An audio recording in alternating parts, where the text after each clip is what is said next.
नमस्कार। आज है दिसंबर की 18 तारीख, दिन रविवार। अब आप सुनिए पंकज प्रियदर्शी से बिहार का समाचार। पहले मुख्य समाचार। बिहार में पहले चरण में 156 नगर निकायों में मतदान होगी आज। जीएसटी सख्ती में थोड़ी नरमी बरती गई। 3 गड़बड़ियां अपराध की श्रेणी से बाहर हुई। अब 2 करोड़ के फर्जीवाड़े पर ही केस हो पाएगी। तेज पछुआ हवा बहने से बिहार में ठंड और कनकनी बढ़ी। और जानेंगे बिहार के खेल समाचार। उसके पहले श्रोताओं, कमेंट बॉक्स में आप अपनी राय बताएं कि आप यह समाचार बुलेटिन किस जगह से सुन रहे हैं। अब समाचार विस्तार से। आज यानी रविवार को कड़ी सुरक्षा व्यवस्था के बीच पहले चरण में 37 जिलों के 156 नगर निकायों में मतदान होगा। इस चरण में पदों की कुल संख्या 3658 है, जिनमें वार्ड पार्षद के 3346, मुख्य पार्षद के 156 और उप मुख्य पार्षद के 156 पद शामिल हैं। वोटिंग सुबह 7 बजे से शुरू होगी और शाम 5 बजे तक चलेगी। मतगणना 20 दिसंबर को सुबह 8 बजे से होगी। इस चरण में 21,287 उम्मीदवार मैदान में हैं। इनमें से 9,702 पुरुष तथा 11,582 महिला प्रत्याशी हैं। रविवार को कुल 52,60,530 मतदाता इन प्रत्याशियों की किस्मत को ईवीएम में लॉक करेंगे। इन मतदाताओं में 27,59,000 पुरुष और 25,01,369 महिला और 161 अन्य मतदाता शामिल हैं। राज्य निर्वाचन आयोग ने पहले चरण के नगर निगम चुनाव की सभी तैयारियां पूरी कर ली है। संबंधित जिला अधिकारियों, सह जिला निर्वाचन पदाधिकारियों और पुलिस अधीक्षकों को स्वतंत्र, निष्पक्ष और शांतिपूर्ण चुनाव कराने की हिदायत दी गई है। निर्वाचन वाले नगर निगम चुनाव क्षेत्र में सैद्धांतिक अवकाश की घोषणा की गई है। राज्य निर्वाचन आयोग से मिली जानकारी के अनुसार पहले चरण के चुनाव के लिए मतदान कर्मी और सुरक्षा कर्मी अपने अपने मतदान केंद्रों पर पहुंच गए हैं। सभी 6,965 मतदान केंद्रों पर सशस्त्र सुरक्षा बल की तैनाती की गई है। मतदान की पहचान के लिए 18 अन्य वैकल्पिक दस्तावेज की सूची जारी की गई है।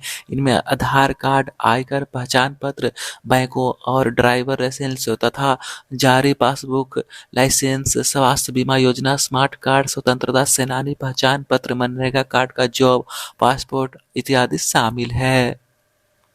मतदान के वक्त बूथ पर डिजिटल फोटोग्राफी ऐप की भी व्यवस्था रहेगी। इसके माध्यम से मतदाताओं का सत्यापन किया जाएगा। इस व्यवस्था के तहत यदि किसी मतदाता ने दोबारा वोट करने की कोशिश की तो सत्यापन के क्रम में उसकी पहचान हो जाएगी।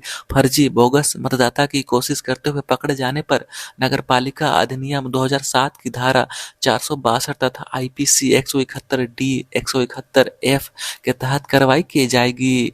अति संवेदनशील व संवेदनशील मतदाता केंद्रों पर लाइव वेबकास्टिंग की व्यवस्था की गई है, ताकि किसी भी गड़बड़ी की स्थिति में तत्काल आवश्यक कार्रवाई की जा सके। राष्ट्रीय मानवाधिकार आयोग एनएचआरसी ने जहरीली शराब त्रासदी से बिहार के अन्य जिलों में हुई मौतों के मद्देनजर मौके पर जांच के लिए शनिवार को अपने एक सदस्य के नेतृत्व में अपनी टीम को प्रतिनिधि के रूप में नियुक्त करने का फैसला किया है। आयोग ने कहा कि यह जानना चिंतित है कि इन पीड़ितों को कहां और किस तरह की चिकित्सा का उपचार दिया जा रहा है। आयोग ने कहा कि इनमें से ज्यादातर गरीब परिवार से हैं और निजी अस्पतालों में महंगा उपचार नहीं करा सकते हैं। इसलिए राज्य सरकार के लिए जरूरी है कि जहां कहीं भी उपलब्ध हो वह इन लोगों को संभावित बेहतर चिकित्सा उपलब्ध कराया जाए। आयोग ने कहा कि वह राज्य सरकार द्वारा दी गई राहत और पुनर्वास के बारे में और राज्य भर में अवैध शराब बनाने वाले हॉटस्पॉट को खत्म करने के लिए किए गए उपायों के बारे में जानना चाहता है। जीएसटी परिषद की बैठक में इथाइल अल्कोहल पर 18% जीएसटी टैक्स घटा करके 5% किया गया है। साथ ही जीएसटी के 3 तरह की गड़बड़ियों को अपराध की श्रेणी से बाहर करने का फैसला किया गया है। इसमें किसी भी अधिकारी के काम में बाधा डालना, सबूतों के साथ जानबूझकर छेड़छाड़ करना और जानकारी देने में विफल रहना शामिल है। जीएसटी कानून के तहत वैधानिक कार्रवाई शुरू की जाने के लिए आर्थिक संलिप्तता की सीमा को 1 करोड़ रुपये से बढ़ाकर 2 करोड़ रुपये करने का निर्णय लिया गया है, लेकिन इसमें फर्जी रसीद जारी करने करने का अपराध श्रेणी में नहीं रहेगा। वित्त मंत्री निर्मला सीतारमण की अध्यक्षता में हुई परिषद की 48वीं बैठक में साथ ही कई और निर्णय लिए गए। हालांकि समय अभाव के कारण गुटखा और तंबाकू पर कोई चर्चा नहीं हो सकी। बैठक के लिए कुल 15 मामले रखे गए थे, जिसमें से 8 पर ही चर्चा हो सकी है। किसी भी वस्तु पर जीएसटी में बढ़ोतरी नहीं की गई है, बल्कि दलहन, छिलका, चुन्नी, चुनरी और खांड पर जीएसटी को 5% से घटाकर 0% कर दिया गया है। इस तरह से पेट्रोलियम में मिश्रण के लिए रिफाइनरी को आपूर्ति किए जाने वाले इथाइल अल्कोहल पर भी जीएसटी को 18% से कम करके 5% कर दिया गया है, जिससे वह सचिव संजय मल्होत्रा ने बताया कि कंपाउंडिंग राशि को भी घटाकर 25 से 100% कर दिया गया है। यह राशि इस समय 50 से 150% अधिक है।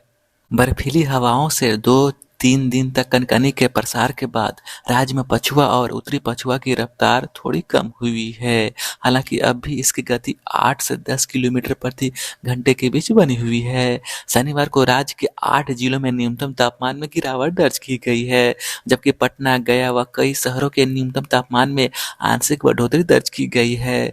शनिवार को राज्य भर में बांका सबसे ठंडा रहा, जहां न्यूनतम तापमान 6.7 डिग्री सेल्सियस रिकॉर्ड किया गया है। गया में न्यूनतम तापमान पारा चढ़ने के बावजूद 6.8 डिग्री सेल्सियस काफी ठंड महसूस हुई।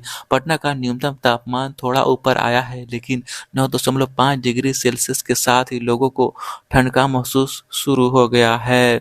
मौसम विभाग का अनुमान है कि अगले 2 दिनों में न्यूनतम तापमान में विशेष बदलाव नहीं आएगा। इधर हवाओं की रफ्तार की वजह से दक्षिण बिहार की ओर ठंड सबसे अधिक है। उत्तर बिहार में इसकी रफ्तार कम है। सुबह के हिमालय के तराई क्षेत्रों से सटे जिलों में थोड़ा कोहरा घना हुआ है। शनिवार की सुबह कई जिलों में 1 किलोमीटर से कम रही। रविवार को कई जिलों में घना कोहरा छाया सकता है। सारण जिले के विभिन्न क्षेत्रों में बीते दिनों शराब से हुई मौतों के मामले में प्रशासन ने ताबड़तोड़ कार्रवाई शुरू करते हुए शराब माफिया अनिल सिंह को गिरफ्तार कर लिया है। शराब माफिया की गिरफ्तारी के सारण पुलिस अब तक की सबसे सफल कार्रवाई के रूप में अपनी उपलब्धि दर्शा रही है। मढ़ौरा अनुमंडल अंतर्गत मसरक एवं इसवार थाना क्षेत्र के दर्ज कांडों त्वरित अनुसंधान एवं गिरफ्तारी हेतु लगातार छापेमारी की जा रही है। वहीं इस पर पुलिस अवर निरीक्षक संजय राम, चौकीदार हरि राय एवं दफ्तार कृष्ण सिंह सहित मसरक थाना क्षेत्र के चौकीदार रामनाथ माझी को निलंबित कर दिया गया है। इसके पूर्व मसरक के थाना अध्यक्ष रितेश मिश्रा एवं चौकीदार विवेक तिवारी को भी निलंबित किया गया है। पुलिस ने इस घटित घटना में जहां जिला में 271 शराब कारोबारियों को गिरफ्तार किया है, वहीं 6335 लीटर शराब बरामद किया है। वहीं 1 दिसंबर से 16 दिसंबर तक कुल 157 कांड दर्ज किए गए हैं एवं 650 अभियुक्तों को गिरफ्तार किया गया है। 2 दर्जन से ज्यादा वाहनों को भी जब्त किया गया है। उधर लोगों का कहना है कि पुलिस सप्लायर की भूमिका में है। जो जातियां इनमें शामिल हैं, उनमें खिलाफ सूचना देने पर सूचना देने वाले का नाम लीक हो जाता है, जिससे दुश्मनी हो जाती है और लोग के मारे आगे कोई सूचना देने से कतराते हैं।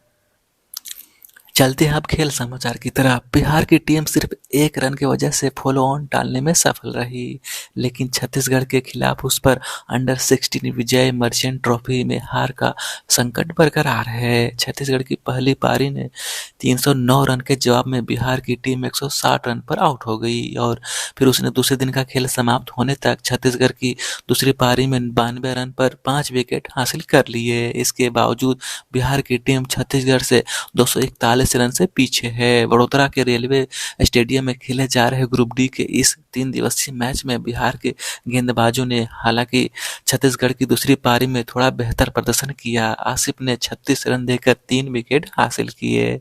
मेजबान बिहार और हरियाणा के बीच 37वीं सब जूनियर राष्ट्रीय बालिका हैंडबॉल प्रतियोगिता का खिताबी मुकाबला खेला जाएगा। शनिवार को खेले गए सेमीफाइनल में बिहार ने 19-5 से हराया, जबकि हरियाणा ने दूसरे सेमीफाइनल में पंजाब को 35-17 से हराकर फाइनल में स्थान बनाया है। सारण के बनियानपुर स्थित संत जेवेलेश्वर एकेडमी में आयोजित प्रतियोगिता के सेमीफाइनल मैच में बिहार के खिलाड़ियों ने शानदार प्रदर्शन किया है और अब बिहार और हरियाणा के बीच फाइनल मैच होगा। पटना में राष्ट्रीय मुक्केबाजी का शानदार आगाज शुरू हो चुका है। इसका उद्घाटन बिहार सरकार के एक मंत्री ने किया। उन्होंने उद्घाटन में कहते हुए कहा कि खेल हमारे जीवन का एक अहम हिस्सा है। यह न केवल हमारे शारीरिक बल्कि मानसिक दोनों विकास का स्रोत है। एक सफल इंसान के लिए चाहिए कि वह मानसिक तथा शारीरिक रूप से स्वस्थ रहे। ये बातें बिहार सरकार के भवन निर्माण मंत्री अशोक कुमार चौधरी ने चौथी राष्ट्रीय जूनियर बालक मुक्केबाजी प्रतियोगिता के उद्घाटन अवसर पर कही। पहले दिन उत्तर प्रदेश के ऋषि सिंह ने हिमाचल प्रदेश के प्रज्वलन ठाकुर को एक मुकाबले में हरा दिया। इस मौके पर कई लोग मौजूद थे। नेता विरोधी दल विजय कुमार सिन्हा ने शराब बरामदगी मामले में अपने समधी के नाम घसीटे जाने एवं अपना नाम अपेक्षित किए जाने पर कहा कि इस भ्रामक, असत्य एवं फेक न्यूज पर चर्चा एवं प्रतिक्रिया देने के विरुद्ध उप मुख्यमंत्री तेजस्वी यादव, विधायक भाई वीरेंद्र एवं शकील अहमद खां पर माफी नहीं मांगने पर मानहानि का मुकदमा करेंगे। अपने सरकारी आवास में मीडिया कर्मियों से बात करते हुए उन्होंने यह बातें कही। श्री सिन्हा ने कहा कि सोमवार को विधानसभा का सत्र शुरू होने पर उनसे सदन से माफी नहीं मांगने को कहेंगे। विधानसभा अध्यक्ष से भी अपेक्षा है कि सदन में इस असत्य मामले को उठाने के लिए दोनों विधायकों को माफी मांगने के लिए निर्देश करेंगे और विधानसभा की कार्यवाही से निराधार व्यक्त विलोपित कराएं। साथ ही उप मुख्यमंत्री तेजस्वी प्रसाद यादव से वे भी माफी मांगने के लिए कहेंगे। अभी नक्सलियों से प्रभावित लखीसराय में कजरा की पहाड़ियां अब सौर ऊर्जा हब बनने जा रही है। कजरा सौर ऊर्जा प्लांट से 250 मेगावाट और सौर बिजली का उत्पादन होगा। पहले 1320 वाट का ताप विद्युत परियोजना लगना था। वर्ष 2010 में 2000 एकड़ भूमि का अधिग्रहण भी कर लिया गया था, मगर तकनीकी कारणों से कोयला ताप बिजली घर परियोजना के बंद करने के निर्णय के बाद सौर ऊर्जा प्लांट लगाने का निर्णय किया गया है। जल जीवन हरियाली के तहत लखीसराय में कजरा सोलर प्लांट के लिए Bihar state power generation company और Gujarat energy research management institute GERMI के बीच विस्तृत परियोजना रिपोर्ट बनाने को लेकर समझौता पत्र पर हस्ताक्षर हुआ है। 8 माह में जर्मी अपनी रिपोर्ट BSEL को सौंपेगी। उस रिपोर्ट के आधार पर कंपनी कजरा सोलर पावर प्लांट के लिए निविदा निकालेगी। BSPCHCL के अध्यक्ष सह प्रबंधक निदेशक संजीव हंस ने कहा कि मुख्यमंत्री नीतीश कुमार की दूरगामी सोच और ऊर्जा मंत्री विजेंद्र प्रसाद यादव के मार्गदर्शन में चल रहे जल जीवन हरियाली के तहत प्रदेश की बहुत बड़ी परियोजना है। अब प्रदेश नवीकरणीय ऊर्जा का हब बनेगा। हम नवीकरणीय ऊर्जा के क्षेत्र में कई प्रयोग कर रहे हैं। Floating solar plant, rooftop solar plant योजना, ग्रिड प्लांट कनेक्शन इत्यादि कई योजना पर काम चल रहा है। उच्चतम न्यायालय ने बिल्किस बानो की उस याचिका को खारिज कर दिया है जिसमें सामूहिक बलात्कार मामले के 11 दोषियों की सजा माफ करने की अर्जी पर गुजरात सरकार से विचार करने के लिए कहने संबंधित शीर्ष अदालत के आदेश की समीक्षा का अनुरोध किया गया था। बिल्किस बानो 2002 में गुजरात दंगों के दौरान सामूहिक बलात्कार की शिकार हुई थी और उनके परिवार के 7 सदस्यों की हत्या कर दी गई थी। प्रक्रिया के अनुसार शीर्ष अदालत के फैसले के खिलाफ पुनरीक्षण याचिका पर फैसला संबंधित निर्णय सुनाने वाले न्यायाधीश अपने कक्ष में करते हैं। कक्ष में विचार करने के लिए यह याचिका 13 दिसंबर को न्यायमूर्ति अजय रस्तोगी और न्यायमूर्ति विक्रम नाथ की पीठ के समक्ष आई थी। शीर्ष अदालत के सहायक पंजीकरण द्वारा बानो के वकील शोभा गुप्ता को भेजे गए संदेश में कहा गया है कि मुझे आपको यह सूचित करने का निर्देश दिया गया है कि उच्चतम न्यायालय में दायर उपयुक्त पुनरीक्षण याचिका 13 दिसंबर 2022 को खारिज कर दी गई है। बानो ने एक दोषी की याचिका पर शीर्ष अदालत द्वारा 13 मई को सुनाए गए आदेश की समीक्षा किए जाने का अनुरोध किया था। शीर्ष अदालत ने गुजरात सरकार से 9 जुलाई 1992 की नीति के तहत दोषियों के समय से पूर्व रिहाई की मांग वाली याचिका पर 2 महीने के भीतर विचार करने को कहा था। गुजरात सरकार ने सभी 11 दोषियों की सजा माफ करते हुए उन्हें 15 अगस्त को रिहा कर दिया था। गुप्ता ने कहा कि पुनरीक्षण याचिका संबंधी आदेश को उच्चतम न्यायालय की वेबसाइट पर अभी अपलोड नहीं किया गया है। उन्होंने कहा कि आदेश को अभी अपलोड नहीं किया गया है। आदेश को पढ़ने के बाद हम फैसला करेंगे कि आगे क्या करना है। बानो से गोधरा ट्रेन अग्निकांड के बाद हुए दंगों के दौरान सामूहिक बलात्कार किया गया था और उनके परिवार के 7 सदस्यों की हत्या कर दी गई थी। घटना के वक्त बानो की उम्र महज 21 साल थी और वह 5 महीने